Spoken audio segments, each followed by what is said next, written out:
Terbongkarnya video Gubernur Papua Lukas NMB tengah bermain judi di kasino yang ada di luar negeri menjadi babak baru perkara gratifikasi 1 miliar rupiah. Lukas diduga bermain judi di kasino papan atas di sejumlah negara pada pertengahan tahun 2022. Indikasi ini juga yang kemudian menyeretnya menjadi tersangka. Kita bahas soal fakta-fakta Gubernur Papua dan hubungannya dengan perjudian di luar negara. Bergabung bersama kami melalui sambungan Zoom ada Boyamin Saiman, Koordinator Masyarakat Anti Korupsi Indonesia atau MAKI. Pak Boyamin, selamat malam. Selamat malam, Puspa. Baik, Pak Boyamin, MAKI diketahui membocorkan informasi beserta gambar Lukas NMB yang diduga berjudi di luar negeri. Kita ingin mengonfirmasi kebenaran dari video dan foto tersebut. Dari mana sumber dokumentasi tersebut? Kapan dugaan itu terjadi? Jadi gini, saya memperoleh informasi dari teman-teman juga di Papua, dan ada yang menambah lagi juga gitu, tapi tidak mungkin saya jelaskan siapa orangnya gitu. Jadi begini, stripnya itu kan begini, bulan Desember 2021 sampai Agustus 2022. Nah itu ada yang dari Jakarta terus Singapura ke Jerman, balik lagi Singapura, balik Indonesia lagi. Tapi yang kira-kira bulan April sampai Agustus itu lebih banyak memang Pak Lukas NMB itu di luar, ya berarti berkeliling, pernah ke Australia sebentar, tapi yang lebih banyak di Singapura, terus jalan darat ke Genting Island, terus balik lagi Singapura, terbang ke Manila, balik lagi Singapura, itu jadi perputarannya itu. Nah, berjudinya kapan itu kalau dari foto yang ada bulan Juli 2022 di Genting Island. Durasi berapa segala macam itulah yang tidak bisa saya jelaskan. Lebih banyak berobat atau lebih banyak berjudi saya juga tidak bisa menjelaskan karena memang itu sepotong-sepotong yang saya sampaikan pada masyarakat ini untuk lebih menjelaskan ketika PPATK menjelaskan ada dugaan rekening kasino sampai 560 miliar. Saya juga tidak tahu persisnya itu apakah untuk judi semua atau bukan. Itu kan bisa aja untuk saving kan itu. Nah, terus kemudian itu katanya dua negara. Sementara saya kemudian dapat 3 negara, yaitu tambah Filipina dan termasuk Malaysia, Genting dan Singapura. Dan juga pernah berjalan sehat di bulan Juli 2022 bersama temannya jalan yang agak panjang di Bandara Changi. Jadi artinya klaim sakit itu ya bisa jadi ada sehatnya bulan Juli, tapi memang bisa aja sakit sekarang. Jadi itu yang dan juga bersama teman-temannya yang terkait tadi disampaikan CNN juga diduga menjadi penjamin dari proses judi. Dan juga ada teman yang lain lagi, ada nama Tamara, ada nama Diana, ada nama Caroline. Gitu. Jadi itu yang maksud saya, KPK bisa mendalami dari teman-temannya itu bagaimana aktivitas Pak Lukas NMB selama di luar negeri selama kurun waktu April sampai Agustus lah paling tidak. Itu yang bisa didalami. Baik, Pak Boyamin, Anda menyebut tadi beberapa nama, dugaan nama ini datang dari manifest penerbangan? Ada juga dari manifest penerbangan, ada juga yang dari informasi, itu ya macam-macam lah, Puspa. Dan kan juga pakai pesawat pribadi juga, ada 2 paling nggak pesawat pribadi jenis Hawker itu PKRNA dan satu lagi jenis yang bahkan sama dengan yang dipakai Pak Indra Kurniawan, anak buahnya Sambo ke Jambi itu nomor serinya paling tidak dari San Marino, meskipun beda pesawat di MPI. Kalau kemarin itu kan TC JAP. Jadi ya dipakai dari Papua ke Jakarta gitu ada juga.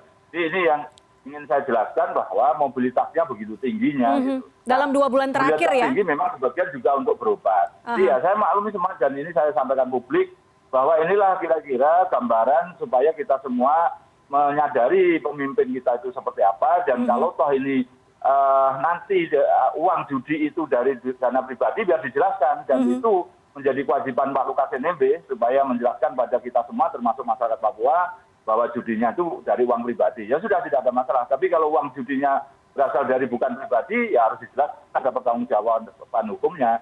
Jadi KPK bukan hanya sekedar gratifikasi 1 miliar, memang seperti Pak Karyoto kemarin menyampaikan, itu memang dikembangkan banyak pengaduan masyarakat. Artinya yang disampaikan Pak Mahfud berarti kan ada juga dugaan dana PON misalnya, terus kemudian ada dulu di Barreskrim dana beasiswa mahasiswa yang keluar pulau misalnya, itu ya bisa didalami semua oleh KPK. Jadi ini harapan kita jangan hanya satu pintu yang gratifikasi, tapi banyak hal. Dan PPATK ini kan sudah cukup intens dan serius menangani ini, sehingga mestinya lebih mudah bagi KPK untuk mengembangkannya. Ya. Itu, Puspa.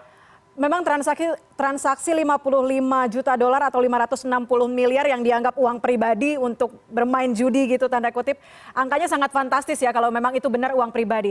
Tapi kalau kita lihat dari mobilisasi yang sangat tinggi dalam 2 bulan, 3 bulan terakhir Lukas NMB. Kemudian juga nama-nama tersebut tadi ditemani oleh nama-nama tersebut termasuk dengan fasilitas VVIP untuk melakukan pelesiran dan juga judi ini di luar negeri. Artinya ada banyak nama yang juga menyokong, mensupport Lukas NMB untuk bisa pelesiran ke luar negeri plus bermain judi di sana. Ya, ada juga pergerakan yang saya duga orang-orangnya Pak Lukas NMB itu di bulan September ini dari Jakarta menuju Papua, Jayapura itu juga pesawat pribadi dan pulangnya juga pesawat pribadi itu juga begitu turun di Halim. Beberapa manifestnya juga ada yang itu orang-orangnya Pak Lukas NMB. Nah, dalam rangka apa yang itu juga akan saya sampaikan KPK untuk didalami karena yang dibawa itu banyak koper gitu. Nah, itu yang perlu didalami juga, isi koper apa ya. Kalau toh pakaian ya juga nggak apa-apa misalnya. Tapi inilah yang sepotong informasi, semotong fakta atau dokumen bukti begini ya. Inilah yang mestinya kemampuan KPK untuk merangkai menjadi puzzle yang lengkap dan kemudian ya rumusannya bisa praduga tidak bersalah, bisa tidak bersalah. Setidaknya KPK sudah menyatakan ini penyidikan, dugaan gratifikasi dan sudah diakui bersama ada penetapan tersangka. Saya yakin KPK tetap akan dengan dukungan 2 alat bukti minimal. Jadi saya percaya dan PPATK masa saya nggak percaya begitu sudah terlalu sering untuk melakukan treatment, melakukan penelusuran transaksi keuangan dan saya kira ini kan persoalan bisa saja memang bukan 560 miliar, bisa saja akumulasi misalnya keluar masuk, tapi ya berapapun kan tetap dihitung itu. Dan apakah itu juga dipakai judi semua atau hanya dititipkan di rekening kasino, masih ada enggak misalnya. Jadi inilah rangkaian-rangkaian saya hanya ingin membantu KPK, membantu juga Pak Lukas NMB supaya ini segera clear persoalan ini bahasanya hukum itu cepat terang, terang cahaya. Baik, kalau melihat apa yang terjadi 2 bulan lalu begitu masih sehat, masih bisa jalan pergi ke sana sini, kemudian awal September ditetapkan sebagai tersangka, besok akan ada pemanggilan kembali ke KPK. Mangkir bisa jadi alasan karena sakit ini? Ya bisa aja kalau memang betul-betul sakit, maka supaya ini enak dan fair, maka mestinya KPK mengirim tim dokter independen ke kediaman Pak Lukas NMB. Dan Pak Lukas NMB semestinya sangat terbuka untuk menerima ini. Kalau memang sakit kan nanti malah akan dibawa ke rumah sakit kan gitu. Jadi tidak ada kecurigaan. Kalau memang perlu berobat luar negeri, opnamnya ya bisa aja ke luar negeri kan tergantung persetujuan dari KPK. Maka ini transparan aja, buka-bukaan aja. Jangan sampai ini malah menimbulkan persepsi bahwa ini menolak untuk hadir dengan alasan sakit atau apa. Bahkan ada dugaan pengerahan massa yang ribuan ke rumah pribadi Pak Lukas NMB. Ini kan malah menjadi cerita-cerita yang tidak elok, gitu. Tidak suatu yang bahasa agak enaknya mencurigakan ini. Baik, Pak Boyamin terakhir kalau melihat pola seperti ini sudah terbongkar begitu ada video atau dokumentasi untuk bukti bagaimana mobilitas dari Lukas NMB dalam beberapa bulan terakhir kemudian menjadi tersangka dan mangkir berkali-kali. Apakah memang pola ini yang kerap dilakukan untuk menyembunyikan hasil korupsi untuk menjaga dirinya tetap aman begitu? Ya, saya hanya ini kalau cerita film aja di Amerika itu kan sering mengangkut uang ke Kepulauan Cayman, Karibia oleh terduga mafia misalnya, kan seperti kisah yang ini Tom Cruise itu kan juga pernah membintangi film itu gitu kan. Jadi tapi apakah ini berlaku untuk Pak Lukas atau tidak, saya belum bisa mengatakan apapun. Biarlah KPK nanti yang akan mendalami.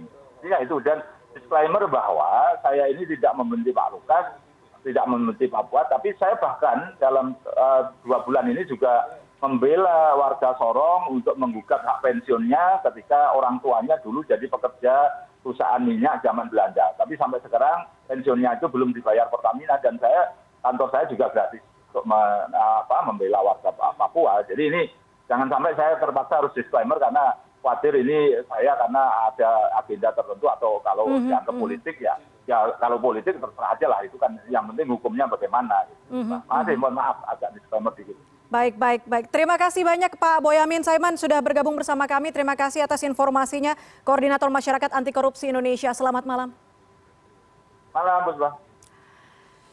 Dan usai jeda saya akan langsung menanyakan soal tudingan pelesiran dan hobi judi Lukas NMB kepada juru bicara Gubernur Papua di CNN Indonesia Newscast sesaat lagi.